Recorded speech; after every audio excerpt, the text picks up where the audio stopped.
But I love to get feedback, like how you think it went. No, I think it went good. I really liked this group. Everyone was super motivating and we not a lot of um participants, including myself, but no, I think you had a really good group this time around. So it made it worthwhile for me. Do you think, hold on, let me spotlight myself. Do you think that I should make you talk more and make people speak a little bit more? Um, it depends on if they can, because I know a lot of people were at work or were driving. So it all depends on the person's surrounding situation. So, Right. um, but no, I do think that the people who did participate, particularly like Matt, Shelley, and David Gossett, like it was good hearing from them Right. because like I guess they're more seasoned, so it was easier for them versus some of the newer agents um who didn't really know how to add their input. Got it. Got it. Okay. If there was something that I could change with the program, what would you recommend? Um, I like the open forum formats that you when you did that, like especially like yesterday's class, that was so eye-opening. Like I have to go back and figure out how to steal that video off your site because like that one was like I liked when you did the roundtable sessions. Yeah. I think those are extremely helpful because we all get to learn from everybody in the discussions that we're Yeah. having. How'd it go with your role play partners? Were they showing up? Were you being a good role play partner? Were they being good role play partners? Or is there something different I should do with that? I would say towards the end, I was not this past week because it was Michelle and I. We had already role played earlier in the program, but it was like, yeah, let's not say anything. We're at the end. Okay. Okay. But no, like David Gossett was on point, Michelle was on point. The last two, Samantha and Itamar, they were a bit busy, so it was we had to really work within strict time constraints Right. to get it together, but we got it, so it was good. Good. Good. Okay. Um, So what's next for you? You've gone through push, you've had some training on how to make calls, what to say, you've had training on how to show up at a listing appointment. What are you going to do with what you've learned? Take action. Okay. What That do was a you good answer. mean? Well, hey, listen, I love to hear you say that, Yeah. but it's not about what you say, it's about I want to see you taking action because everybody tells me I'm going to take action. Like, what does that look like for you? So I remembered what you said last week. You're like, we got a time block and we got to send it to you. But I did time block. I just didn't send it to you because I'm like, now that's gonna put me on the spot, like, oh crap, I can't disappoint David.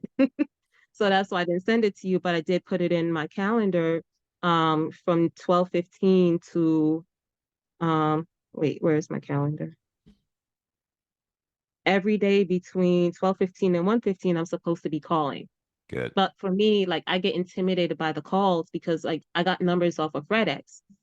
And if you've experienced FedEx, And so, are you doing real estate full time? yeah, because I'm not with that honey company anymore. Okay. So now I kind of have to like kick it into gear. So, yeah, what I was saying was like I got my numbers off of FedEx, Yeah. and FedEx isn't the most accurate. Nope. So like now I have to like come up with different strategies. Like I'm still going to make those calls because that one person that picks up could be someone that wants to buy or sell, even if it's the wrong number. Great attitude, and that's one thing I think a lot of people make mistakes on.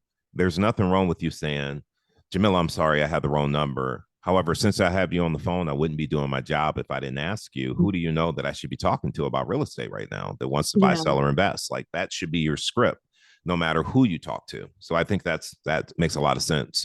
yeah. So like it did happen where someone asked was like, well, I got it was the wrong number, and she was like, well, why are you calling? And I said, oh, because I'm a real estate agent. I'm looking to see if the person I was calling was interested in buying, selling, or looking for an investment property. Like, is that something you're interested in? And she was like, no.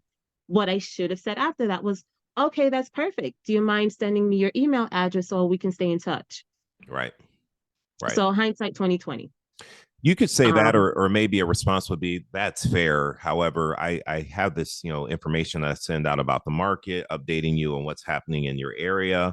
Would it be beneficial for you to have that type of information so when you are looking to sell or have questions about real estate, you have a go-to person, someone you can call? I love to stay in mm, touch with you. Would that be okay? Like, do that for everybody and build your data, yeah, build your not database, build your data bank.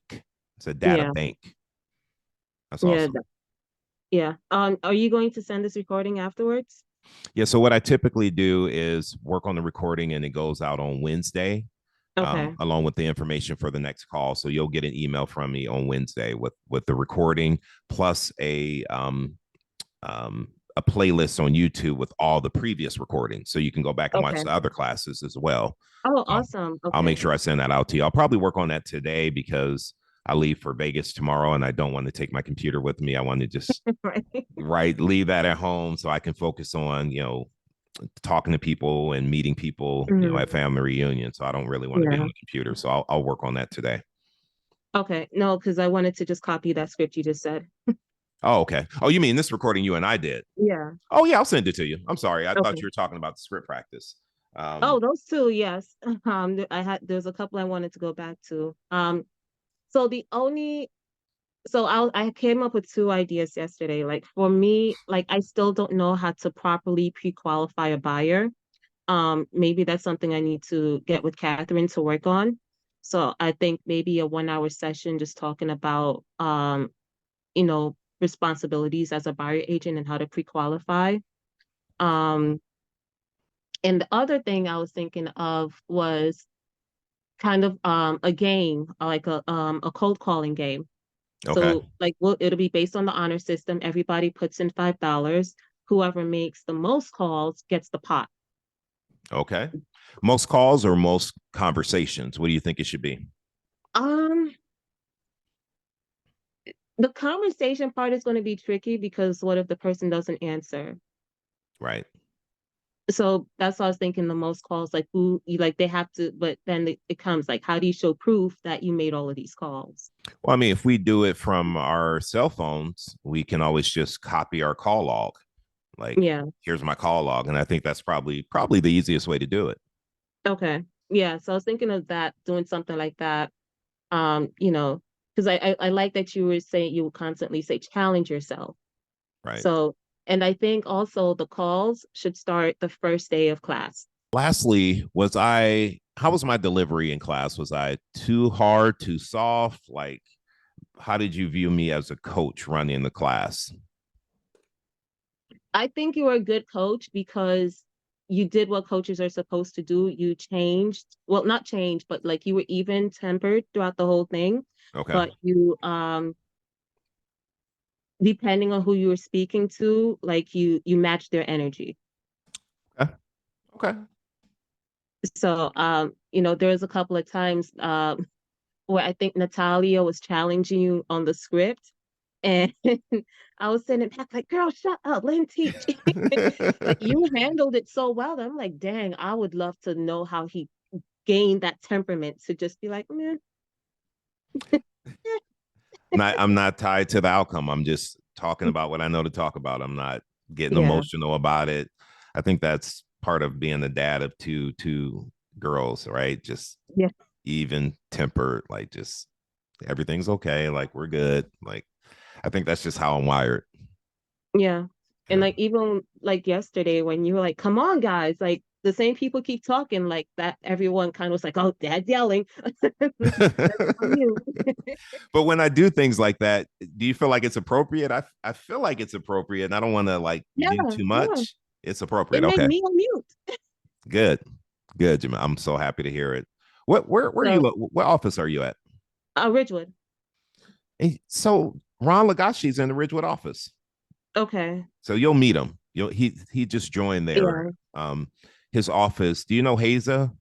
Yeah. His office is right next to Haza's before you go down the stairs. That Zohar Okay. Zamir office. So you'll see him. But I'll send you the video. You'll like him.